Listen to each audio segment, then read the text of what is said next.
ప్రపంచంలోనే అతి శక్తివంతమైన ఆలయం. భక్తి, శక్తి, శృంగారం, తంత్రం అన్నీ కలగలిపిన శక్తిపీఠం. దేవతల్ని రూపంగా కాకుండా ఒక శక్తిగా కొలుస్తూ ఋతుస్రావం సమయంలోనే ఉత్సవం చేసుకునే ఒక పవిత్రమైన ఆలయం. అదే అస్సాం రాష్ట్రంలోని గౌహతిలో ఉన్న కామాఖ్య శక్తిపీఠం. అష్టాదశ శక్తిపీఠాలలోనే అతి మహిమాన్విత శక్తిపీఠంగా విరాజిల్లుతున్న ఆలయం. ప్రతి సంవత్సరము అమ్మవారికి ఒకసారి ఋతుస్రావం అవుతుందని భక్తుల నమ్మకం. ఇది అపవిత్రత కాదు, ప్రకృతి ధర్మాన్ని గౌరవించే తత్వం. ఇక్కడ జరిగే ఈ ఉత్సవం ప్రపంచంలోనే చాలా అరుదైన ఉత్సవం. దీనినే అంబుబాచి మేళా అని పిలుస్తారు. ఇది నీలాంచల పర్వత శిఖరాలలో కొన్ని వేల సంవత్సరాల చరిత్ర ఉన్న గొప్ప మహిమాన్విత క్షేత్రం. తాంత్రిక శక్తి, దైవశక్తి కలగలిపిన ఏకైక పుణ్యక్షేత్రం. పిలుపు లేకపోయినా అక్కడికి వెళ్ళింది సతీదేవి. అక్కడ జరిగిన అవమానానికి అగ్నిలో ఆహుతయ్యింది. శివుడు ఆగ్రహంతో సతీదేవి మృతదేహాన్ని భుజాల మీద వేసుకుని శివతాండవం చేశాడు. ముల్లోకాలు అల్లకొల్లోలమయ్యాయి. దేవతలందరూ చేసేది లేక విష్ణుమూర్తిని ఆశ్రయించారు. విష్ణుమూర్తి తన సుదర్శన చక్రంతో సతీదేవి శరీరాన్ని ఖండించాడు. ఆ శరీర భాగాలు పడిన చోట్లనే శక్తిపీఠాలుగా మనం పిలుస్తాం. ఒక్కొక్క భాగం పడిన చోట ఒక్కొక్క శక్తిపీఠం వెలసింది. సతీదేవి యోని భాగం పడిన చోటే కామాఖ్య శక్తిపీఠం అవతరించింది. శక్తిపీఠాలలో అగ్రస్థానం స్త్రీశక్తికి క్షేత్రంగా, సృష్టి మూలానికి ప్రతీకగా విరాజిల్లుతోంది. ప్రతి సంవత్సరం ఆషాఢంలో అమ్మవారికి ఋతుస్రావం జరుగుతుంది. ఆ 3 రోజుల పాటు ఆలయాన్ని మూసివేస్తారు. పండితులు కూడా ఆలయంలోకి ప్రవేశించరు. ఆలయాన్ని పూర్తిగా మూసివేస్తారు. 4వ రోజు అమ్మవారికి స్నానం చేయిస్తారు. ఇది అపవిత్రత కాదు, ప్రకృతి ధర్మాన్ని గౌరవించే సంస్కృతి. ఆ 4వ రోజునే ఆలయం తెరిచి మహా ఉత్సవాన్ని నిర్వహిస్తారు. ఇది ప్రపంచంలోనే అరుదైన ఘట్టం. దీనినే అంబుబాచి మేళా అని పిలుస్తారు. ఆ 3 రోజులు దేవి మీద వేసిన చల్లటి వస్త్రం ఎరుపు రంగులోకి మారుతుంది. అది దేవి ప్రసాదంగా అక్కడ భక్తులకు ఇస్తారు. ఈ ప్రసాదం సంతాన భాగ్యానికి, దుష్టశక్తుల నుండి రక్షణకి ఉపయోగిస్తారు.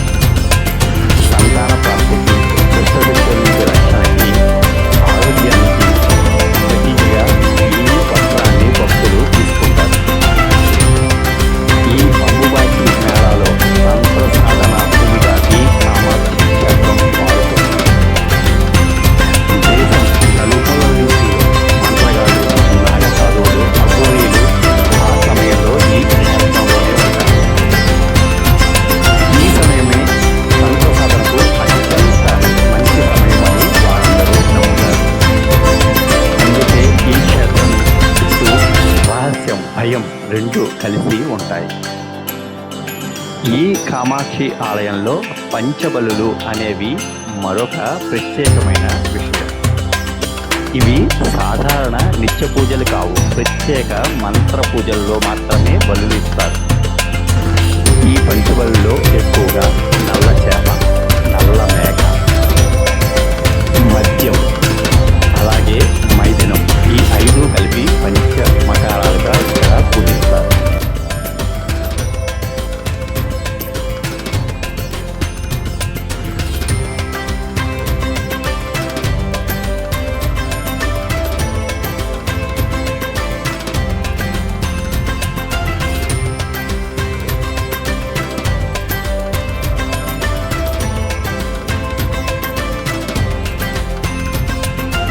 ఈ కామాఖ్య అమ్మవారి ఆలయంలో అసలైన దర్శనం అంటే విగ్రహం దగ్గర 365 రోజులు నీటి ధార ప్రవహిస్తూ ఉంటుంది. ఆ నీటి ధారాన్ని మనం స్పర్శించి మన శిరస్సు మీద జల్లుకుంటాం. అదే ఇక్కడ అసలైన దర్శనం.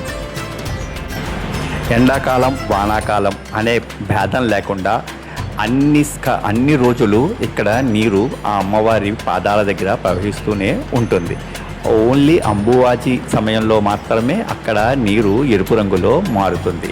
అదే ఈ గుడి ప్రత్యేకత, మహిమ. సూర్యాస్తమయ సమయం తర్వాత ఆలయ ప్రాంగణం నిశ్శబ్దంగా మారుతుంది. రాత్రిపూట తంత్ర సాధనలు జరుగుతూ ఉంటాయని అక్కడ అంటూ ఉంటారు. ఈ క్షేత్రంలో శివుడు భైరవ రూపంలో దర్శనమిస్తాడు. నవరాత్రి 9 రోజులు కూడా ఈ ఆలయంలో తంత్ర పూజలు జరుగుతూ ఉంటాయి. ఈ ఆలయం చుట్టూ భక్తి, భయం, రహస్యం అన్నీ కలిపి ఉంటాయి. ఆలయం మూసి ఉన్నప్పటికీ, దర్శనం జరగనప్పటికీ ఆ అంబుబాచి సమయంలో నీలాంచల పర్వతం నిండా జనమే ఉంటారు.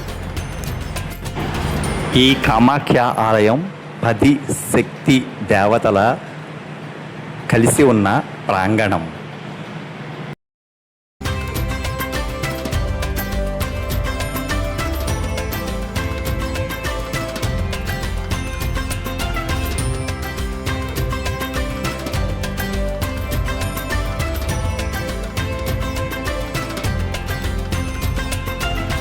ఈ కామాఖ్య ఆలయంలో శక్తి 10 ముఖాల దర్శనంగా ప్రసిద్ధి. వీటినే దశమహావిద్యలు అని చెబుతూ ఉంటారు. అందులో ఒకటి కాళీదేవి, రెండవది తారాదేవి. ఈవిడ రక్షక శక్తిగా పిలుస్తారు. జ్ఞాన ప్రసాదినిగా కాళీ. ఈ అమ్మవారు తంత్ర సాధనలో అత్యంత శక్తివంతమైన రూపంగా పిలుస్తారు. ఇక మూడవది త్రిపుర సుందరీదేవి. ఈవిడ శృంగార జ్ఞాన సమ్మేళనం. ఈవిడనే సృష్టి స్థితి లయలకు ఆధారంగా పూజిస్తారు. ఇక నాలుగవది భువనేశ్వరీదేవి, ఆకాశ స్వరూపిణి, సృష్టి విస్తరణకు మూలం. ఇక తరువాత చిన్నమస్తాన. ఈవిడ త్యాగానికి పరాకాష్ట. ఇక ఆరవది భైరవీ రూపం. ఇది సాధకుల అంతర్గత శక్తిని మేల్కొనే దేవత. తరువాత ఏడవది భూమావతి, విరక్తి దేవతగా పూజిస్తారు. ఇక ఎనిమిదవది బగలాముఖి. ఈవిడ శత్రువుల శక్తి స్తంభనగా పూజిస్తారు. ఇక తొమ్మిదవది మాతంగి, సృజనాత్మక శక్తికి మూలంగా ఈ దేవతని కొలుస్తారు. ఇక 10వ రూపం కమలాత్మిక, ఐశ్వర్యం సంపద కలగజేసే దేవతగా పూజిస్తారు. ఈ 10 దేవతలు వేరువేరు ఆలయాల్లో ఉన్నప్పటికీ మూల దేవతగా ఉన్నది మాత్రం కామాఖ్య అమ్మవారు. ఈ కామాఖ్యాదేవి దర్శనముతో ఈ 10 దేవతల శక్తి కూడా మనకి సిద్ధిస్తుంది అని భక్తుల నమ్మకం. నిత్యం ఇక్కడ వందల సంఖ్యలో భక్తులు వస్తూ ఉంటారు. అమ్మవారి పిలుపు ఉంటే కానీ ఇక్కడికి భక్తులు రాలేరు అని ఇక్కడ ప్రజలు నమ్ముతూ ఉంటారు. ఇక ఈ ఆలయ దర్శనానికి మామూలుగా జనరల్ క్యూలో వెళ్ళాలి అంటే 10 నుంచి 12 గంటలు సమయం పడుతుంది. అలాగే విఐపి టికెట్ 501 రూపాయి ఉంటుంది. అది తీసుకుంటే 4 నుంచి 5 గంటలు క్యూలో ఉండవలసి వస్తుంది. ఇక విఐపి దర్శనం టికెట్లు ఆన్లైన్లో లభిస్తాయి. ఒక వారానికి సంబంధించిన టికెట్లు ఇస్తారు. ప్రతి రాత్రి 12 గంటలకి ఓపెన్ అవుతాయి. చాలా ఫాస్ట్గా అయిపోతాయి. 12 గంటల నుంచి 12 గంటలు 3 నిమిషాలు, 12 గంటలు 4 నిమిషాల్లో అయిపోతాయి. ఒక వారం ముందుగా ఈ టికెట్లని బుక్ చేసుకుని దర్శనానికి వెళ్ళండి. ధన్యవాదాలు. కామాఖ్య అమ్మవారి కృప అందరి మీద ఉండాలని కోరుకుంటూ మీ ప్రసాద్ మరొక దేవాలయంతో మళ్ళీ మిమ్మల్ని కలుస్తాను. నా ఛానల్ని సబ్స్క్రైబ్ చేయండి.